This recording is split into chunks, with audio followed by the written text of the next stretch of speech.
Hello world, I'm Dr. Deborah Thompson and I'm the founder and president of One Health Lessons. Today I have the honor to be speaking with Sareh Tavakol. Sareh Tavakol, Dr. Sareh Tavakol is calling from Johannesburg, South Africa. Thank you so much for being here. Hello, everyone. Good day, Deborah. I can say cloudy day from Johannesburg. Actually, it's not 10 p.m. here, but anyway, we Wow. had very nice, cloudy, rainy day. Anyway, yeah, I'm very happy to talk to you.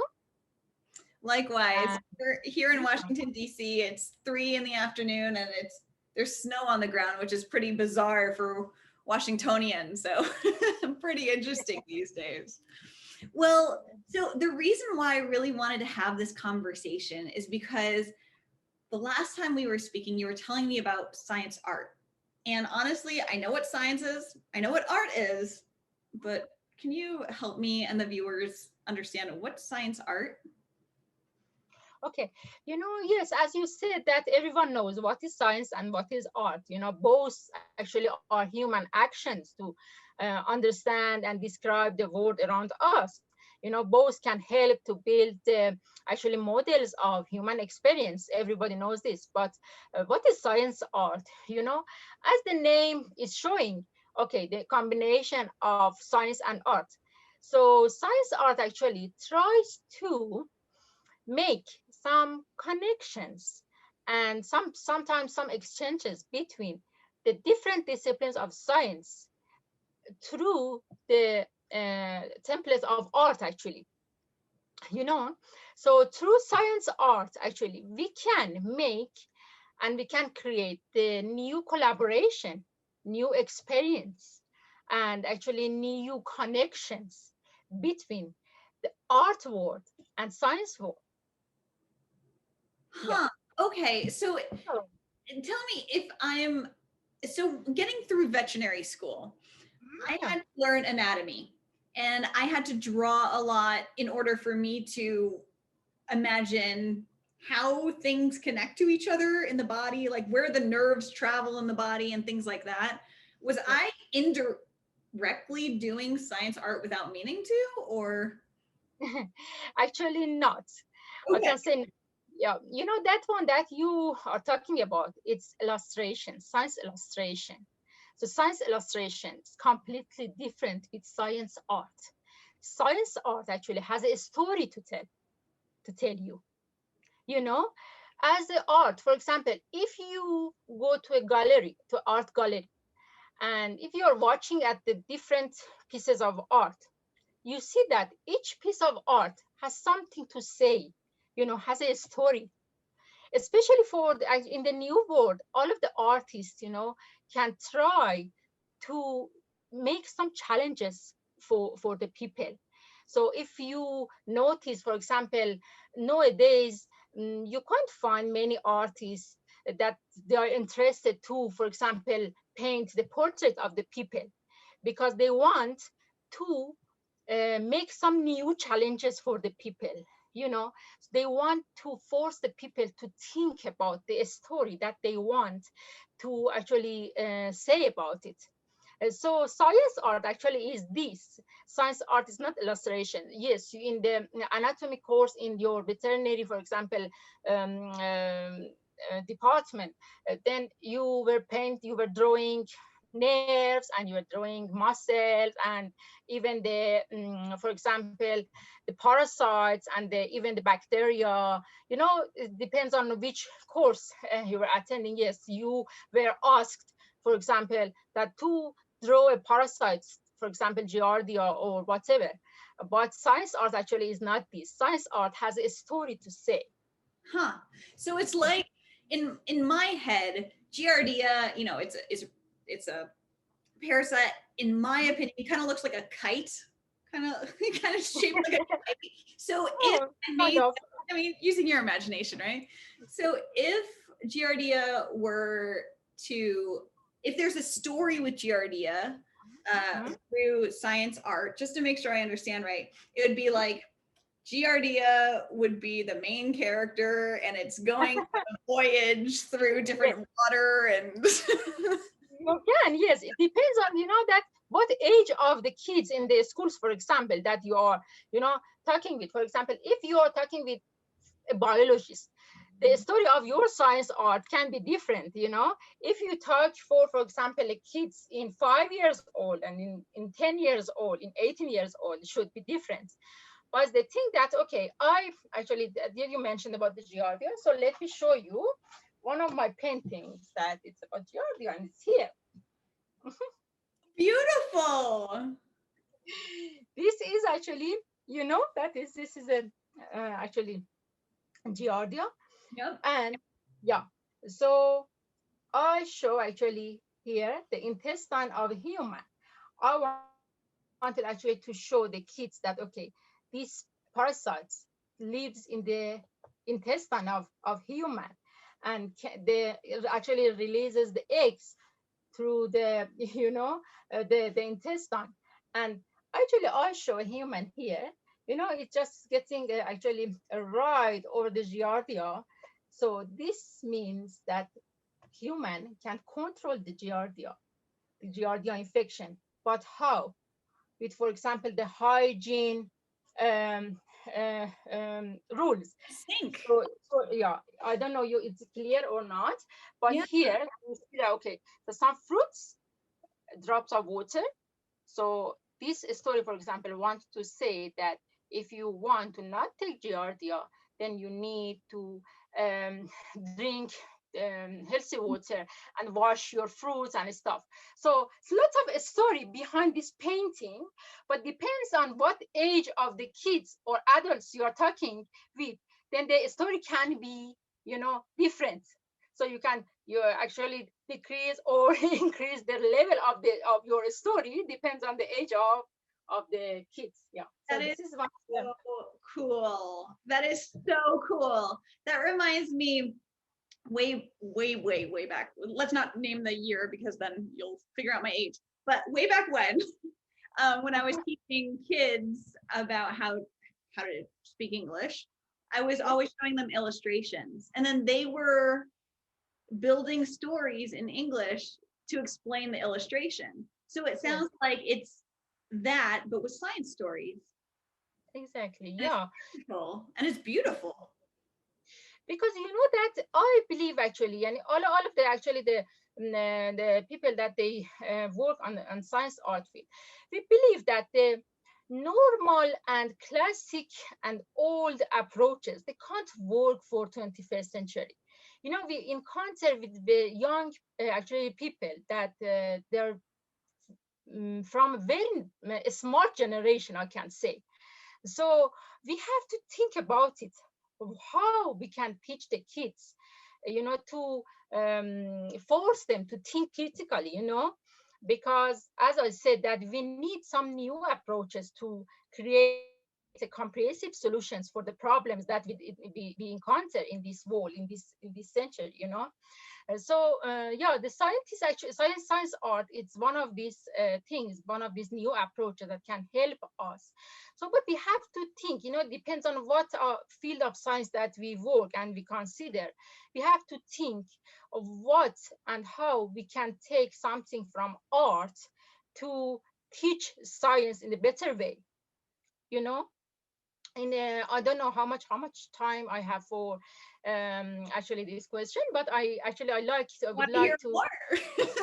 Please. I I would like to mention about one of the actually the articles that I was reading about the research study in Canada. The scientists actually they wanted to see how is the effect of science art actually in the kids in one school. So they considered, if I am right, 16 classrooms of grade 5 from different schools. So they took traditional science classrooms and lessons actually, and they created art focused version of the lessons.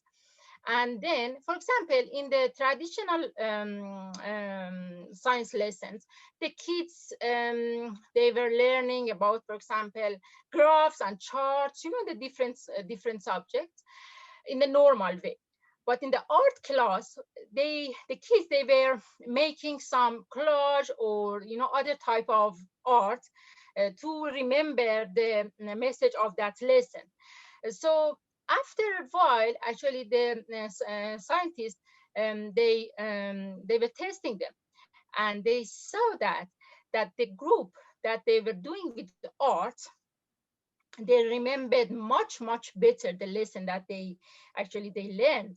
So they actually retained the thing that they learned for longer, and it was amazing. So it's one of the advantage of science art is this, that It reminds me of, I think I was 6 or 7 years old when I was doing a study on the Yangtze dolphin. And I was always interested in animals, and maybe that's yeah. one of the reasons why I'm a vet. But anyway, so I was obsessed with dolphins at that age. And I remember making out of clay, Yeah. a model of Oh, this. And okay. I was coloring in the background because I made a shoebox diagram of the environment. And I mean, that was many years ago, yet I remember You it. still remember, you see? I still Yeah. remember it. Yeah, that's a thing that, Yeah, yeah. what you're saying Yeah. is so important. And it's a way to get kids involved. And when it comes to One Health lessons, we like to get the kids of any age. I mean, we could be Yeah. kids too, if you think about it. But, Yeah, students of any age, let's say that, to laugh, to play, to have fun. exactly. They enjoy. Yeah. They Yeah. enjoy. That's a point actually, because if you ask the kids just to sit and listen to you, they don't like it. They sleep actually. Or they run away. Yeah, the thing actually, it actually just happened to us, when, for example, even in university, in veterinary actually courses, then you will one of the, for example, the for professor just talking about this, and without any slides, without any pictures, nothing. So after a while, say, oh, I'm tired, I feel sleepy. Then and it happens also to the kids, to small kids. Yeah. I mean, how else are you going to have a 6-year-old stay in front of the computer if you're teaching virtually? You have to have them interact, right? And Yeah. so I love that idea of the storytelling through the arts. And it was one of the reasons why we started back in 2020, November 2020. That's when we announced the winners. But the month before, we had a global art and music contest. I have a Okay. background in music, and I truly appreciate the arts in general. I feel like Oh, what it has contributed to my life has been exponential. Now, when it comes to visual arts, I can draw stick figures. I am not talented at all on that front. But I'm just curious, when you were a child, say in elementary and primary school or secondary school, did you envision you wanted to go into this? Did you have any idea of this profession? that I was always actually interested in painting, you know but I can say that it was, I always like to just paint unusual things, I can say, but the thing that in actually in my time, the art teachers, at least in our school, I can't actually say in all of the schools, I don't have experience of that, but at least in my school, my art teacher actually was expecting all of the kids to just paint, for example, a tree, normal tree, and I didn't like to to paint just a normal tree, palm tree, for example. And then, so after that, okay, for example, my painting actually was ready. Then art teacher was not happy. I said, no, it's not a real palm tree. So, okay. Then, yeah, That's so curious. there was a, because they wanted, because no, even nowadays actually some of the teachers are like this. They want just to do just the traditional things in the classes, you know They don't actually encourage, especially the kids, to just to have some new things to say, new approaches, But nowadays actually is better. I can say that now I see in the school of my daughters actually, it's much, much better. For example, in one of the subjects of art class of my daughter, we're asking them just to choose some of the art books of one of the artists and redo it, and there's some new things actually. So it's much better now, but still there are some of the teachers actually, they like just to do the traditional methods of teaching. And it's not just for the art class. I can say that is should be actually a collaboration between the science teachers and art teachers, you know because this is a kind of, actually it's a collaboration, because for example the biology teacher must um, consult with one of the, for example, art teacher. Okay, what method, what type of art you recommend for me just to do in my science art, in my science class, you know so yeah, so one of the, actually the things that in science art, it's very important, this collaboration between the science teachers, and doesn't matter biology, mathematics, or whatever, Hmm. and also art teachers. Yes. So that sounds familiar. That sounds like transdisciplinary. That sounds like people from different disciplines coming together and working together. And that sounds familiar. I just don't know where I've heard something like that happen. Maybe like with One Health, for instance, right? Yeah. It's teamwork between people who have different disciplines, different strengths. You're working together and you're solving problems and you're telling stories through the arts. Yes, and defining the new. Yes, and one of the actually points of the of science art is this, to make some new experience, new collaborations, new connections. This is the thing. And in some of the schools actually in different countries, they are changing STEM to STEAM Yep. in a school curriculum. You heard about it? Yeah. Can So you they explain it they though? added art. Yeah. If you can explain it for the listeners, that'd be great. Yeah, that STEM, STEM is science, technology, engineering, and mathematics.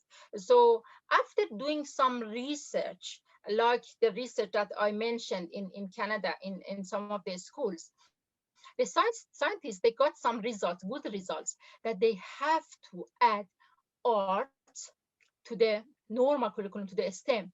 So they added actually art to the STEM, and changed STEM to STEAM. So it's science, technology, engineering, art, and mathematics.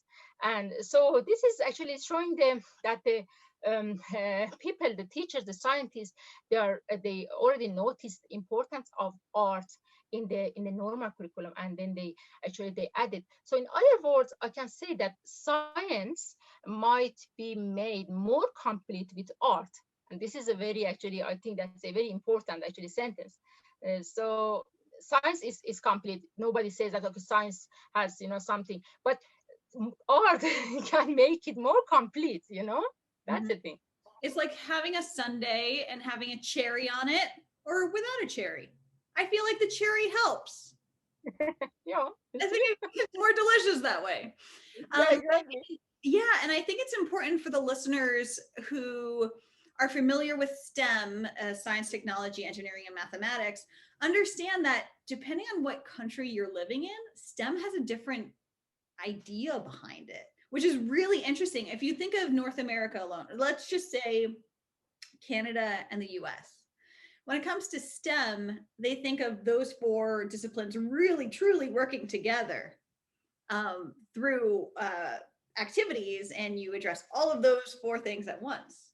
Whereas in the US, it seems like the mindset is a little bit more separated, which is different and interesting. So, anybody, you're welcome to go down that rabbit hole online. You'll find plenty of information on the internet, but just something interesting to be aware of. Depending on what countries we're speaking in, STEM might mean something a little bit different than another country. So, but I do believe that STEAM is super important. Science, technology, engineering, arts, and mathematics. That's Yeah. fantastic. And so with this conversation, I'm becoming a bit inspired by launching, maybe do another global arts and music contest and make it twice a year rather than once a year. What do you think of that? Yeah, actually will be great. But what type of art you consider? Just music, or also painting and other type of art, or Good yeah. question. So if you go to, this is for the listeners too, if you go to onehealthlessons.com and you go to the gallery view, on the left side of the gallery section of the website, you'll see 2020 arts and music contest winners. There you'll see visual arts, you'll see music, you'll see these adorable children in Colombia singing in Spanish about One Health. And then you'll see sonnets, like Shakespearean sonnets about One Health, and poetry. And it's anything and everything, because I feel like the arts is the international language. It is. It is indeed. Yes. Yeah. No, that's a very good idea, because that you encourage actually the kids and also the teachers, just to attend and think critically. So I can't say just the kids, because the teachers also, they will be involved. So we also, with this, for example, kind of competition or whatever, we also ask the teachers to think critically.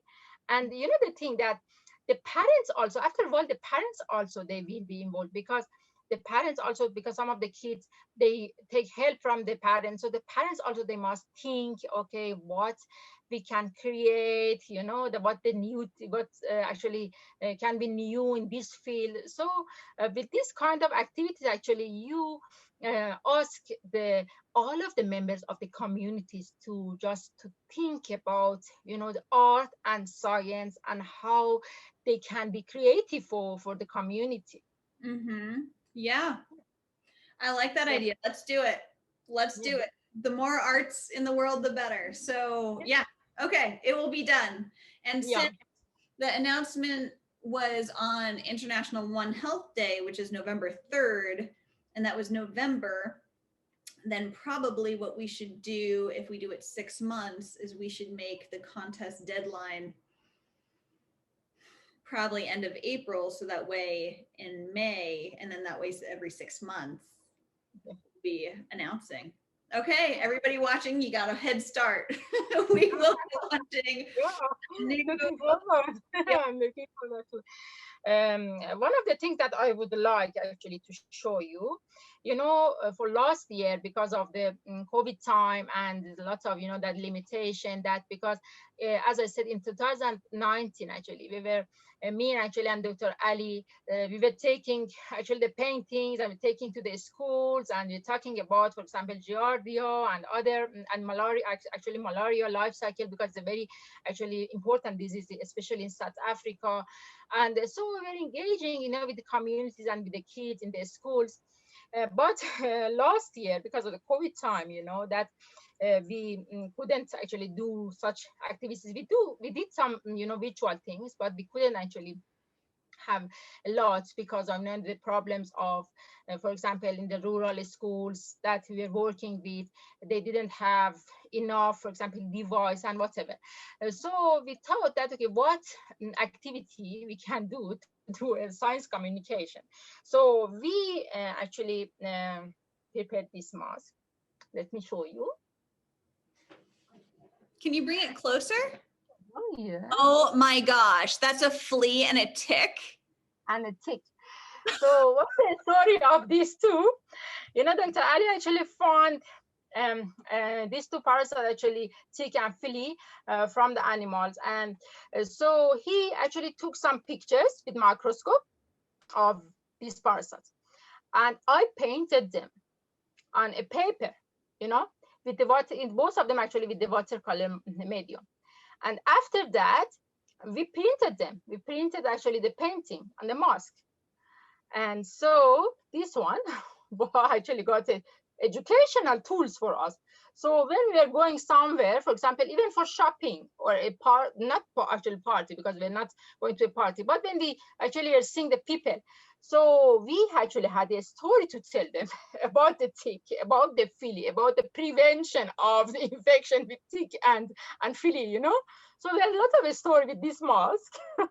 Yeah, so Interesting. you know, Thanks for showing us that. It sounds like it's a 2-ply piece of fabric or material. I'm wondering, is it possible to have another mask underneath it so that way there's less risk of any germs being shared? Is that even comfortable? yes, actually, because it's the thing that we usually actually do. So, especially for the very busy places, if you want to go for shopping, and so that is a very busy places. So you can just put your, you know, your normal mask on, and like this, for example, and then because this one has a little space here behind it, so then you can just put this on also on top of this. So you're fully protected and you're wearing your Yes. advertisement. So you can just um, control the coronavirus, and you can also do the science communication. So no problem. I'm comfortable. That's amazing. That's amazing. And it's nice because if somebody's on your right or somebody's on your left, they'll still see something on your face and they'll Yeah, be like, that, what's going that on? yeah, that's a point actually, because we wanted one here and one here. Yeah. Then Yeah. that everybody can see it. Yeah. And it'll be like, what's going on, but from afar, because you don't want people up in your face. And this print actually is washable. Then you can just wash the mask, and then you can just hang it in the sun, and then yeah, so it doesn't go off with washing. Interesting. Okay, so folks at home, if you want to have that type of mask, just wear it on the outside of your regular mask and then you're good to go. Yeah. That's wonderful. Thank you very much. So you can order your actually science communication mask from today. Exactly. Do they just find you on LinkedIn or?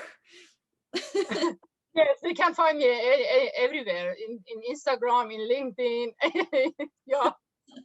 So there you go. New fans of Dr. Tavakol, you can find her online. Okay, thank you so much. Pleasure. But the other thing, and this is something that I was telling people long ago, is that we all have our face covered, right? Because of the masks. Why don't we put messages on these masks? And that's what you're doing with the arts. Exactly. Yeah. So this is actually it's a kind of science communication, and as message with the people, because that people, it also attracts the people when you go for shopping, for example.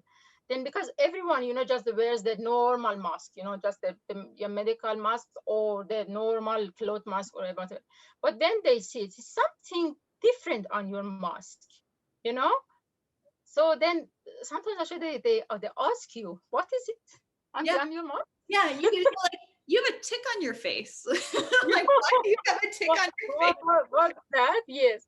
And then for the first batch, actually, we asked, that guy in the print shop that just to print 20 masks for us. So then we, just distributed it in the people.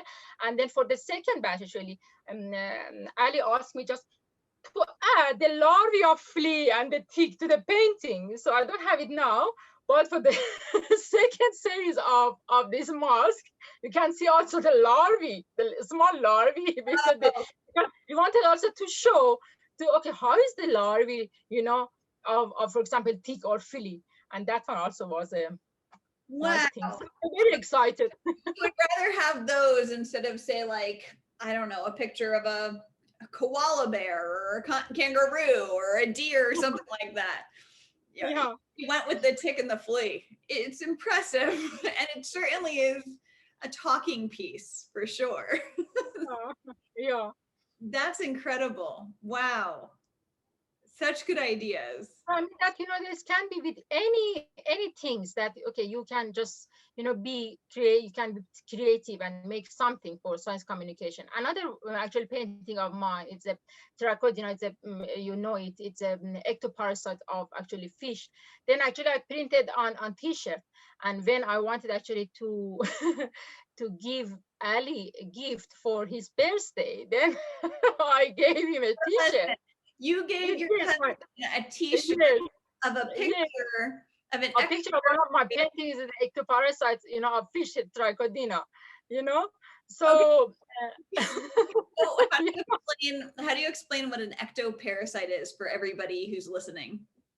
yeah, trichodina actually it's a parasites of fish that when we say ectoparasite means it lives on the surface of the body of the fish. So can infect, for example, the skin and the gills and the fins of the fish. So you can find it on the surface of the body of the fish, not in the internal, inside the internal organs. Yes. I don't know what to say about giving that to your husband as a birthday gift.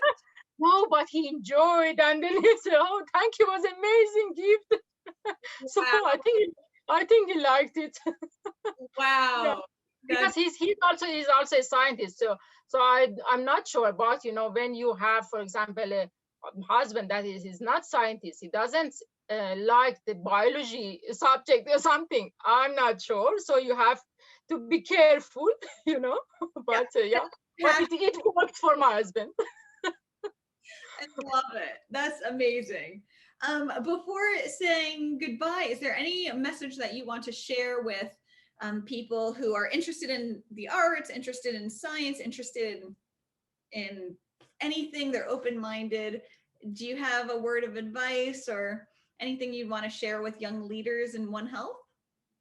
Yes, I wanted just to say, just for today's and for tomorrow's citizens, that we need actually to equip them with something new, with some new approaches that just to make and prepare them for better life, for expand their mind, expand the capacity of their mind. So for this reason, I would actually recommend to all of the teachers, all of the science teachers, just to be creative. And if they don't know the way, they can, for example, contribute with the other teachers in the school. For example, as I said, with art teachers and with for example, the other people, to be creative and make something new for the kids. So because we have actually to prepare them for a better life, for making a creative mind for them, because they actually thinking and the critical thinking, it's one of the actually hot subject, I can say, of the world. That it's one of the, if you see, for example, in the schools, when they want to advertise about one of the schools, actually at the beginning of the year or something, is okay, in these schools we consider the thinking critically, or critical thinking. So I mean, that's a very important thing. And science arts actually can be a device, educational actually tool for this approach. Yes. Yeah, I like what you said. And something to be said with that is, particularly right now, teachers of all different disciplines are under a lot of pressure because they're pretty much what's keeping the world going round, right? They're the ones who's keeping the parents as safe as possible. And I think a lot of parents around the world are really appreciating what what teachers are contributing to their family, which is amazing.